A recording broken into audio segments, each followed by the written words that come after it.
آپ نے بکریاں کس طرح چرائیں، سفر کس طرح کیے، لین دین تجارت کیسے کی، وضو، نماز، روزہ، حج، زکوٰۃ، سحری، افطاری، پڑوسیوں کے ساتھ سلوک، اس کا تعلق میلاد سے نہیں ہے، میرے نبی کی سیرت سے۔ میں یہ نہیں کہنا چاہتا کہ ولادت کا تذکرہ نہیں ہونا چاہیے، نہ، یہ میرے کہنے کا مقصد نہیں ہے، خدا گواہ ہے۔ نفس ولادت کا تذکرہ ہونا چاہیے۔ ہمارے پیارے پیغمبر ہیں، ہمارے محبوب ہیں، ہمارے سروں کا تاج ہیں، ساری کائنات سے اعلیٰ ہیں۔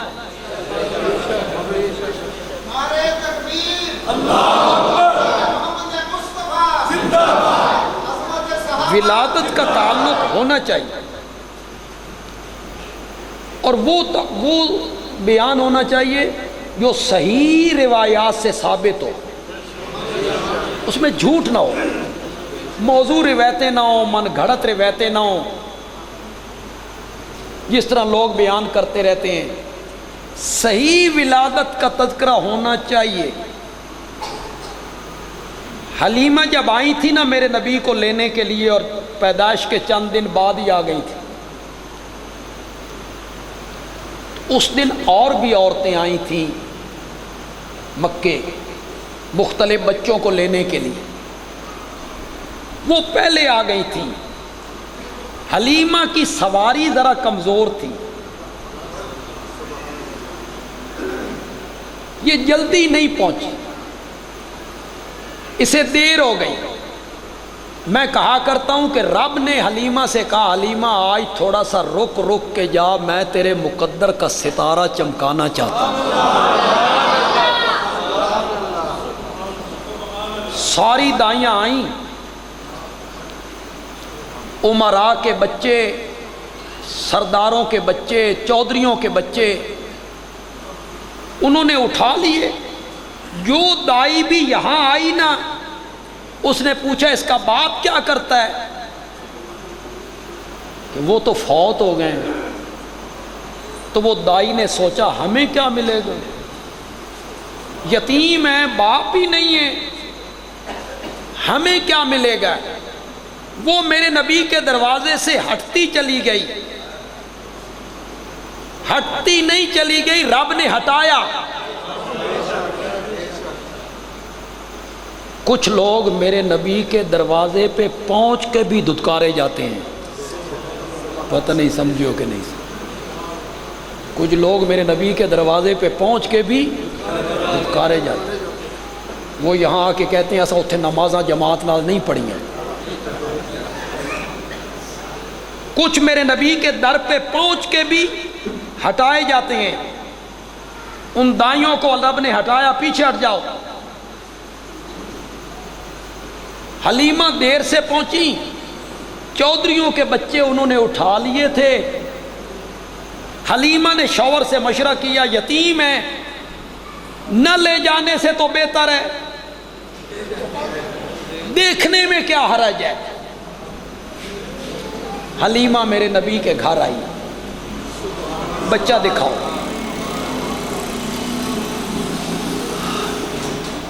ننھے محمد کے چہرے کو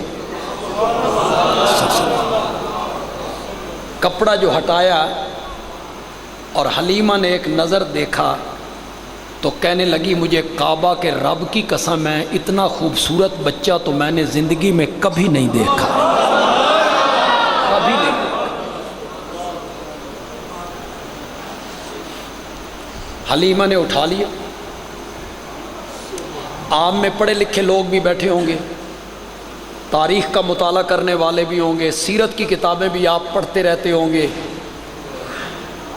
وہ جو دائیاں میرے نبی کے دروازے پہ پہنچ کے میرے نبی کو نہیں اٹھا رہی تھیں، ان میں سے کسی کا نام آپ کو آتا ہو تو بولو۔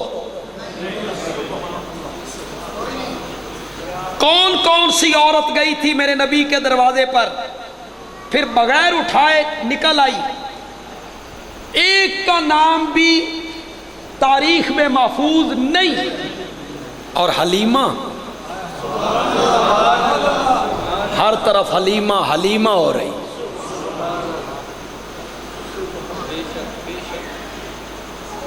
جو میرے نبی سے کٹ گئے نا وہ مٹ گئے، جو میرے نبی سے کٹ گئے وہ مٹ گئے، اور جو میرے نبی سے جڑ گئے نا وہ اڑ گئے۔ ہر طرف حلیمہ ہی حلیمہ۔ وہی سواری جو کمزور تھی اور سہیلیاں کچھ گھنٹے پہلے وہاں سے روانہ ہو چکی تھی، یہ بعد میں روانہ ہوئی۔ حلیمہ کی سواری نے سہیلیوں کی سواریوں کو کراس کیا۔ تسی بچے اگو بٹھا دیندے ہو، ہر ویری تساں یہ کر دیو، بچے میرے سامنے بٹھا دیتے ہیں، آپ انہوں نے سناؤ، وہ بیچارے آپس میں بچے گلاں کردے پہلو رہا پتر میرے آجا بیٹا، اگر میں وکھانا چاہنا بھی جڑا سننے والا بندہ ہو ویکھو۔ اللہ اکبر اللہ، پھر بٹھاؤ تو نہیں تو استاد نو وچ بہاؤ، ادھر بٹھا ادھر بٹھا ادھر بٹھا ادھر بٹھا۔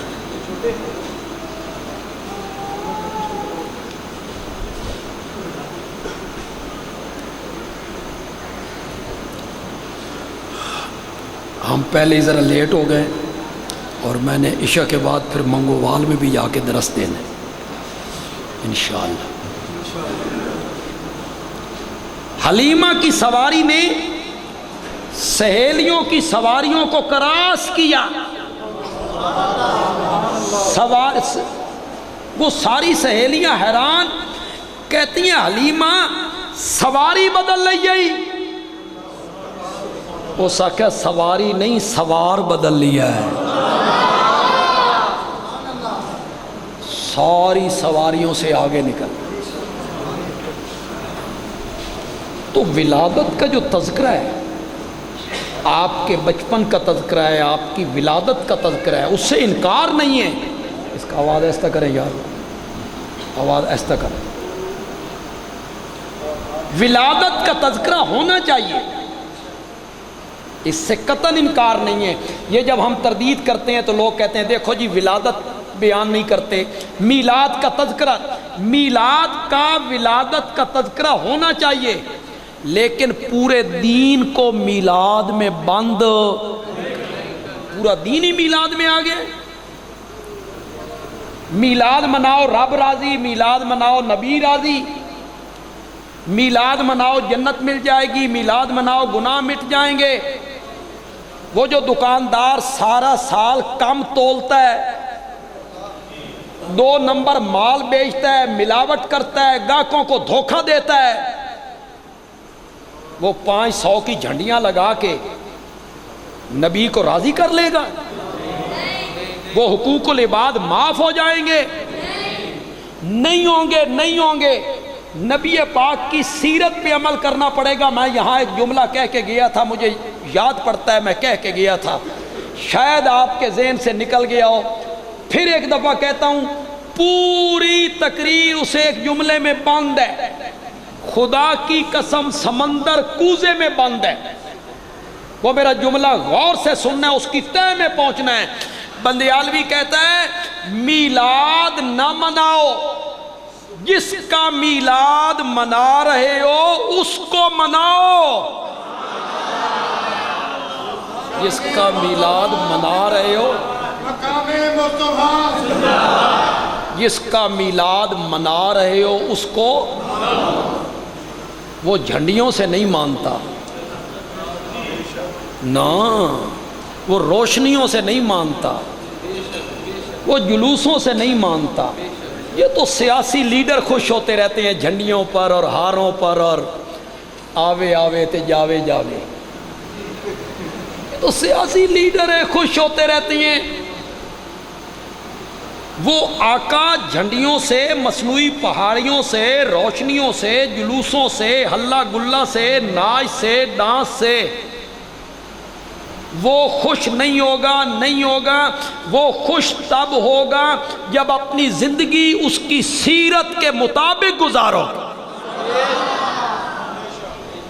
پھر وہ راضی ہو جائے گا۔ اس کی سیرت کے مطابق زندگی گزارو۔ تاجر جو ہے، اللہ اکبر۔ چلو یار، میلاد کے تذکرے میں ایک بات کہنا چاہتا ہوں۔ ظاہر بات ہے حلیمہ تب بھی تو دودھ پلا رہی ہے نا، اس کا اپنا کوئی بچہ ہے تبھی تو دودھ اترتا ہے نا، اس کا اپنا کوئی بیٹی یا بیٹا ہے۔ حلیمہ کہتی ہیں میں نے اپنا دودھ بانٹ دیا، ایک حصے کا دودھ اپنے بیٹے کو پلاتی ہوں، دوسرے حصے کا دودھ ننھے محمد کو پلاتا ہوں، میں نے بانٹ دیا ہے دودھ۔ ایک دن میں نے آمدن ننھے محمد کو اپنے حصے کا دودھ پلا کے بھائی والے حصے کی طرف ڈالنے کی کوشش کی، ننھے محمد نے منہ پیچھے کر لیا، منہ پیچھے کر لیا اور بزبان حال کہا ماں جی اگر آج میں اپنے بھائی کا حق کھا لوں نا تو کل میں نبوت ملنے کے بعد یہ کیسے کہہ سکتا ہوں کہ اپنے بھائیوں کا حق نہ کھایا کرو۔ کاش علماء کرام میلاد کا جلوس نکال کے بازاروں میں آئیں اور بازار کے تاجروں کو یہ بات سمجھائیں کہ کسی کا حق نہیں مارنا، یہ ہے نبی کی سیرت۔ کم تولنا گاہک کا حق مارنا نہیں ہے۔ تھوڑی گل آئی ہے تو بالکل چپ کر گئے ہو۔ کم تولنا گاہک کا حق مارنا نہیں ہے۔ قرضہ لے کے کھا جانا حق مارنا نہیں ہے۔ کسی کے پلاٹ پر، دکان پر، مکان پر قبضہ کر لینا حق مارنا نہیں ہے۔ سکا چچا یتیموں کے مال پہ، بھتیجے یتیم ہو گئے، بھائی مر گیا، وہ چھوٹے ہیں اور سکا چچا ان کے مال کو غصب کر رہا ہے۔ کیسے غصب کر رہا ہے؟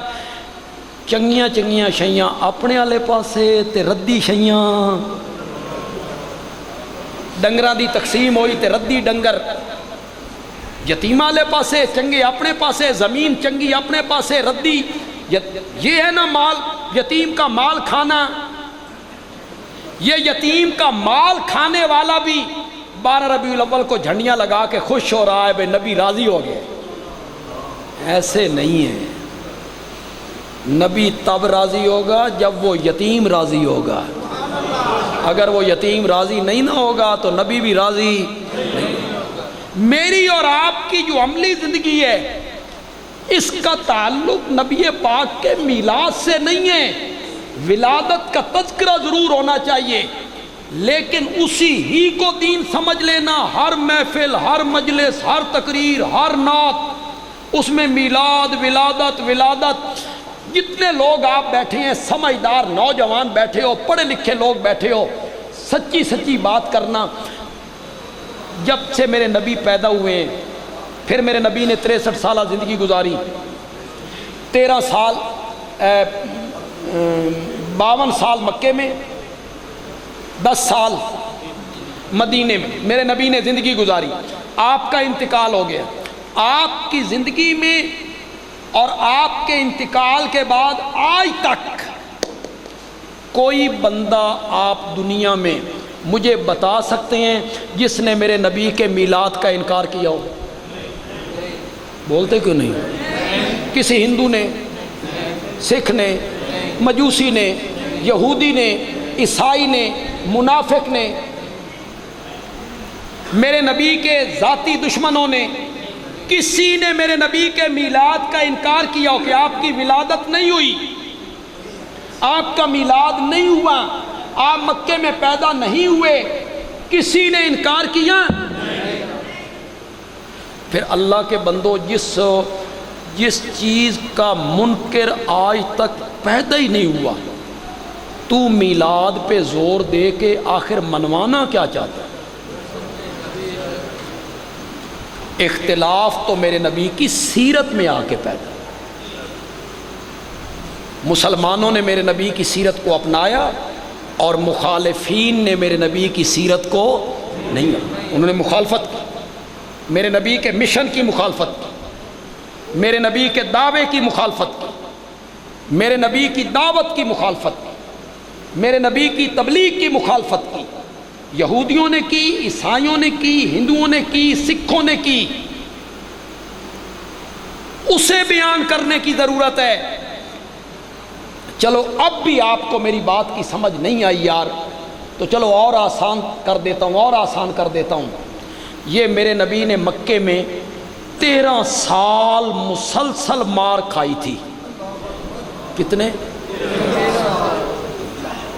جسمانی مار بھی، ذہنی تکلیف بھی۔ اور میں سمجھتا ہوں کہ جسمانی تکلیف اتنی اذیت ناک نہیں ہوتی جتنی ذہنی تکلیف۔ میرے نبی کو ذہنی اذیت دی گئی، کیسے آپ کو سمجھاؤں، کیسے آپ کو سمجھاؤں۔ میرے نبی مکے کے چوراہے میں ہیں، مکے کی سڑک پہ ہیں، مکے کی گلی میں ہیں، گھر سے باہر نکلے ہیں، آگے سے ایک بندہ آتا ہے، وہ کہتا ہے انت کذاب۔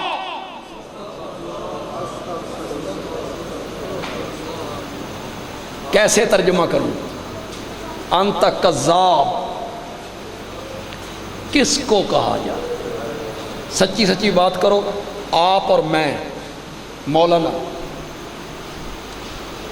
ان جیسے لوگوں سے یہ ساری زمین بھر جائے، ساری دھرتی بھر جائے، خدا گواہ ہے میرے نبی کی جوتی مبارک کے تلوے کے ساتھ جو ریت کے ذرے لگتے تھے نا، اس کے بھی کروڑویں حصے کا مقابلہ نہیں ہو سکتا، نہیں ہو سکتا۔ کیا حیثیت ہے میری، کیا حیثیت ہے آپ کی؟ لیکن آپ لالا موسیٰ کی کسی گلی میں ہو اور کوئی بندہ آپ کو کہے کذاب، آج جھوٹے، کتنی تکلیف ہوگی؟ مجھے کوئی کہے، مولانا کو کہے، آپ کو کوئی کہے کذاب، جھوٹا، جبکہ ہم ہیں بھی گناہگار، ہم معصوم بھی نہیں ہیں، گناہوں کا صدور بھی ہوتا رہتا ہے، اور نبی پاک تو معصوم تھے، آپ سے گناہ کا صدور ناممکن تھا۔ اگر آپ کی توجہ، تو بندیالوی ایک بات کہنا چاہتا ہے، اپنے نبی کی صداقت پر ایک بات کہنا چاہتا ہے، او پاگلو کس کو کذاب کہہ رہے ہو؟ او پاگلو کس کو کذاب کہہ رہے ہو؟ جس کا ماننے والا بھی صدیق اکبر بن جایا کرتا ہے، تم اس کو کذاب کہہ رہے ہو؟ محمد مصطفیٰ زندہ باد، صحابہ زندہ باد، قرآن نے کیا کہا صحابہ کے بارے میں؟ کیا کہا؟ اولئک ھم الصادقون، کہ میرے نبی کے سارے یار کیا تھے؟ سب سچے تھے۔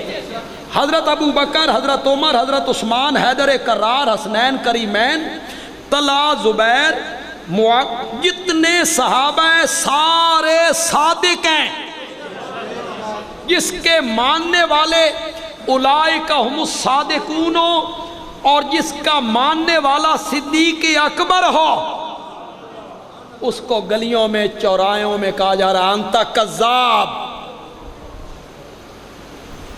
کتنی تکلیف ہوئی ہوگی؟ کیوں نہیں ہوئی یار؟ کتنی اذیت پیدا ہوئی ہوگی؟ آگے بڑھے، دوسرا بندہ ملا، اس نے کہا انت مجنون۔ مجنون کا بھی معنی کروں تو آپ کو سمجھ تب آئے گی۔ کوئی مجھے تو باہر سڑک پہ کہے او پاگل،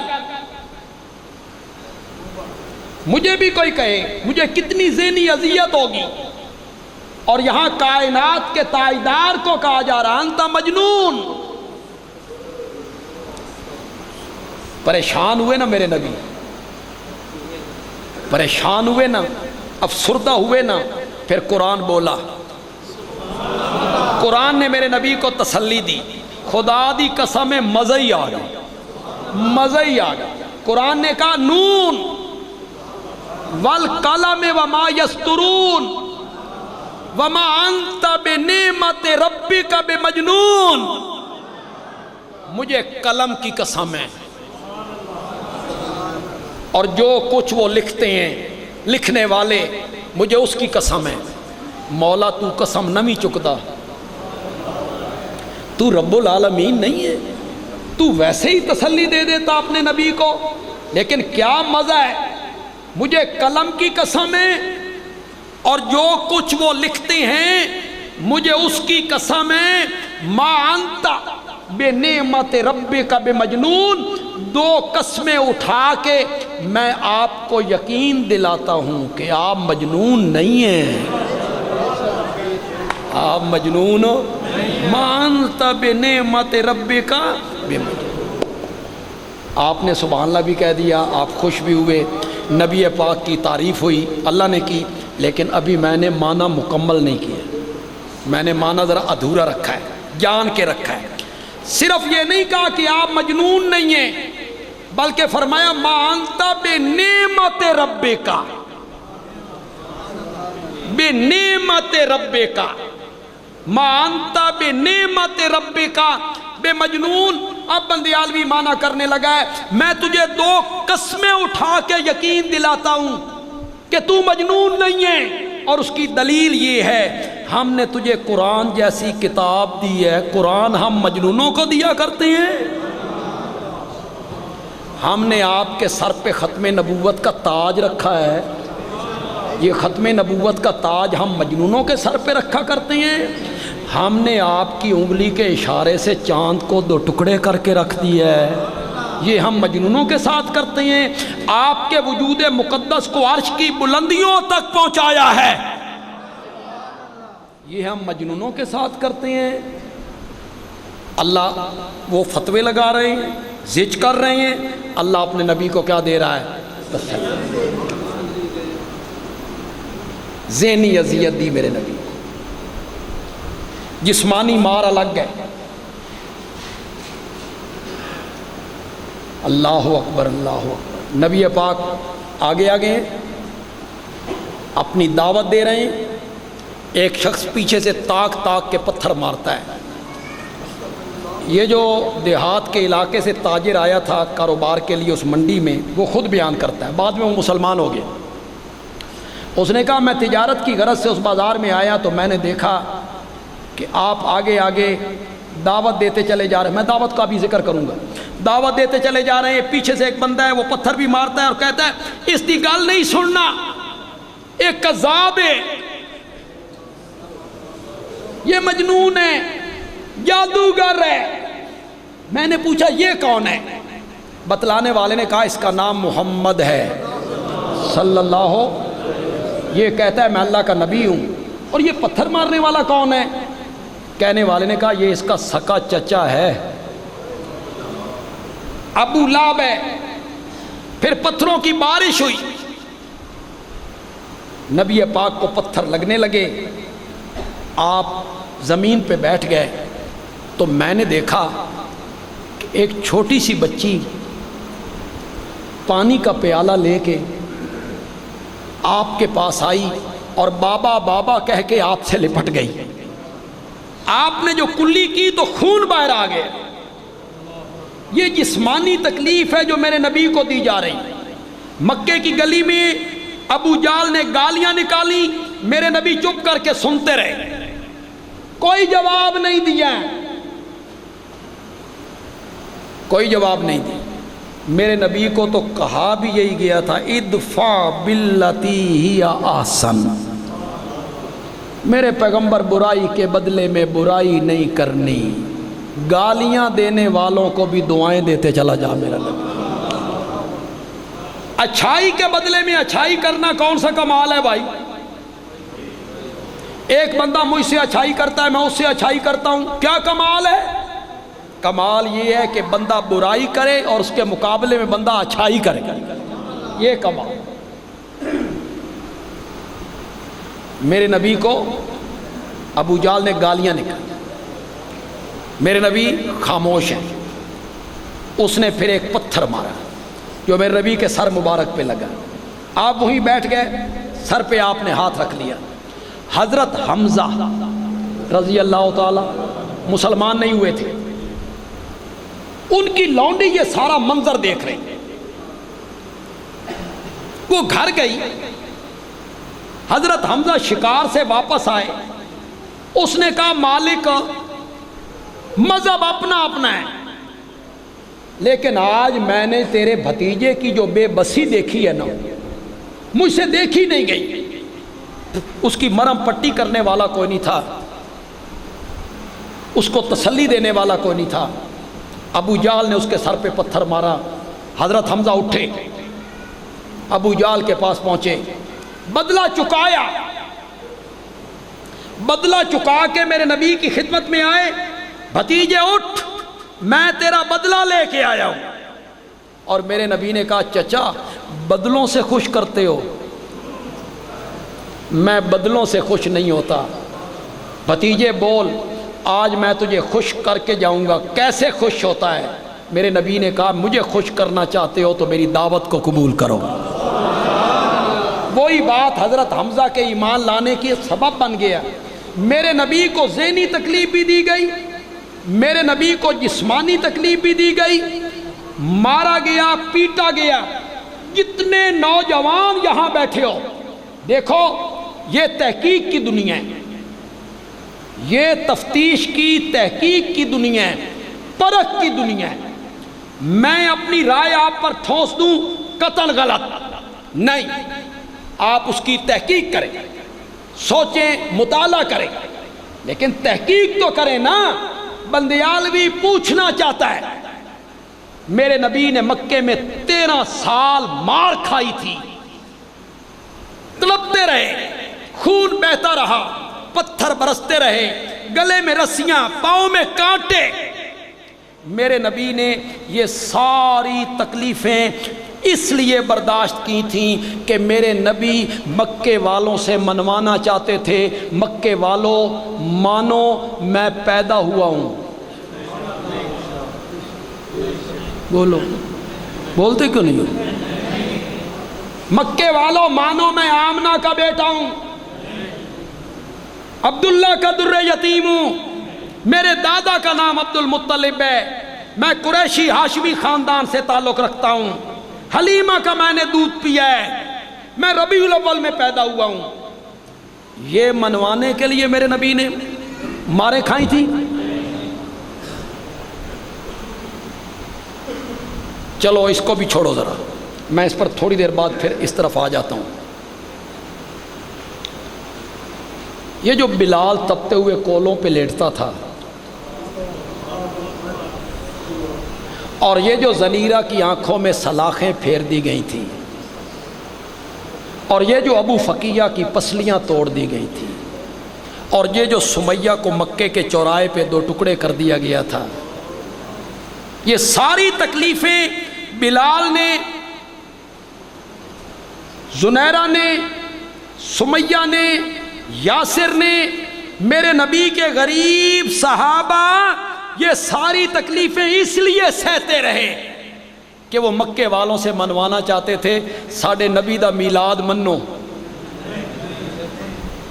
یہی منوانا چاہتے تھے۔ پھر تو اس پر زیادہ زور کیوں دیتا ہے؟ یا تو بات کر کے میلاد منوانے کے لیے یہ ساری تکلیفیں برداشت کی، اپنی ولادت منوانے کے لیے تکلیفیں برداشت کی، صحابہ نے میلاد منوانے کے لیے تکلیفیں برداشت کی۔ اور لوگوں، میرے نبی نے مکہ چھوڑا، ہجرت کر دی، صحابہ بھی مکان، گھر، دکانیں، بال بچے چھوڑ کے مدینے چلے گئے۔